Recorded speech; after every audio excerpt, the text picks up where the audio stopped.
Welcome back to another video on the channel, and in today's video we're going to do a club update of what's going on, pre-season dates and schedule, and a bit of Isle of Wight football news. As you can see on the screen, we are going with two teams next season, Division 1 and Combination 2. We did try and get 3 teams into the league on 2 separate occasions. At a special general meeting we got voted against by the clubs. Cheers, you wankers. And then we did try and put a separate club in on its own, but the FA would only let us go into Division 2 with that club. We tried to put them straight into Combination 2 because that's the league that all clubs fall out of through the season. But the FA voted against that as well, so basically the FA and clubs have cost the whole team of players and managers not playing football next season. But that's okay because we'll just do it our own way anyway. Here is our first team's pre-season schedule. We are going to enter the Riding District Cup again after getting to the final last year. We have got Seaview away in a double header on the 15th. Thanks to Sean down at Seaview for booking that one in for us. We have got the 22nd of July free. We was trying to play W&B first team, but they booked in against Newport instead. And then on the 30th, we've booked 2 sides into Isle of Wight beach soccer. Now, half of us don't know how to play beach soccer, but we're going for a day of bonding, make a vlog out of it, and to have a bit of fun on the sand, a bit of fitness. And then thanks to Gary G for a double header on the 5th of August, Ventnor away. So that'll be that for the pre-season, I believe. Here is the Resi's pre-season schedule. I'll put the Riding District Cup in there because there's be some Resis playing in that for sure. 15th of July, Seaview away. The 22nd of July, they got Binstead Res away. The 30th of July, beach soccer with the first team. And then the 5th of August, they have got Ventnor as well, away from home. We have got 20 new players coming in for the Resis. Obviously, I retained 28 out of 29 players for the first team last season, so we all will stay and go with what we've got.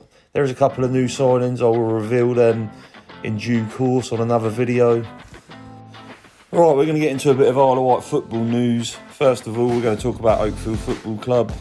Last year, both managers ran away from the club, and most of the players did, and left them high and dry trying to pick up the pieces at the end of last season. Now news has come about that they have asked for relegation into Division 2 next season, which was all fine. They had a new manager in place in Gary Saunders, who's very passionate about football. He loves a bit of Ronaldo as well. Go on, Gar. But he's already left the club because there is no interest by the players. So that is a sad, sad situation going on at my local club. But they brought it on their sales at the end of the day. If you let good people like Gary G and myself go and you back other people, then that's fine. Sometimes you back the wrong horse and it's going to cost you. At the end of the day, you're going to have to pick up the pieces and get on with it like all of us have to. It's hard work. If you don't want to put in the work, you ain't going to get anything out of it. Great little club, steeped in history, but sadly going down the pan. Well, talking about Pan Sports, obviously they folded at the end of last season. It's not going to be news to everybody that half of their squad has gone to Coburg with John Sivia, and half their squad has gone to Newport Resis with Stu Shepherd. Now, this is just a move because they can't handle it at the top level at the end of the day. They were treble winners 2 seasons ago in Division 2.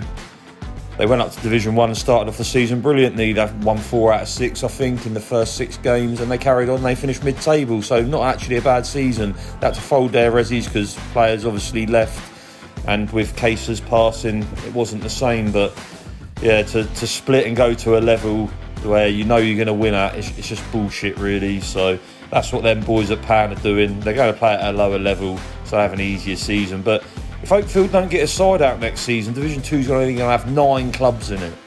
9 teams in that division. So you haven't even got a season. You got half a season next season if you're playing in Division 2. Just my point on it. That's the way it is.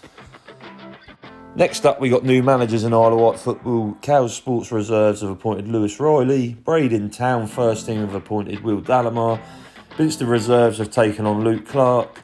John Sivia is Coburg manager. That happened at the end of last season though. Stu Shepherd is Newport Reserves manager.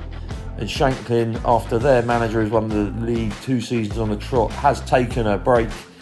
Mr. Bennett is just holding the fort at the moment there. For the last bit of this video, we're just going to go through a bit of history of us as a club, us as a team that's been together for over 11, 12 seasons now. We have achieved quite a bit in Ireland football over the years. We won Division 3 back in the day, was champions. We then won 2 cups and got promoted in Combination 2. We finished runners-up in Combination 1 on the last day of the season. We then got promoted in Division 2 to Division 1 last season. So this group of players have been through every league on the Isle of Wight apart from one. Now, we could have thrown that last game away at Knighton at the end of last season and just stayed in Division 2 for an easy life. But if you're playing sport, you want to compete, right? So we said, nah, fuck that. If we earn it, we go and do it. Now, I haven't signed a lot of players over the past 2 months for next season, just because our group is so strong together. Like, we retained 28 out of 29 players from last season. So that tells you something about the minerals of these boys. Now, one thing we haven't been over the years is we've never been a fit side. We've never trained properly. We just turned up and had it like a Sunday League side because there's no Sunday League on the Isle of Wight. Otherwise, that's what we'll be. But this group are going to dig in. They're going to get fit. They're going to be more together than ever. They're going to want to prove everybody wrong. Everybody's talking shit about us already, saying that we're going to get battered every week. I promise you that won't happen because we got something different that other clubs haven't. Like, you've seen these clubs running away from Division 1, going and playing at a lower standard just so they can cope because they ain't got the minerals to be a team. So many individuals out there these days, but we've achieved so much over the years. I am going to learn on the job. I've been asking a lot of people a lot of things about Division 1 and they're telling me not to worry.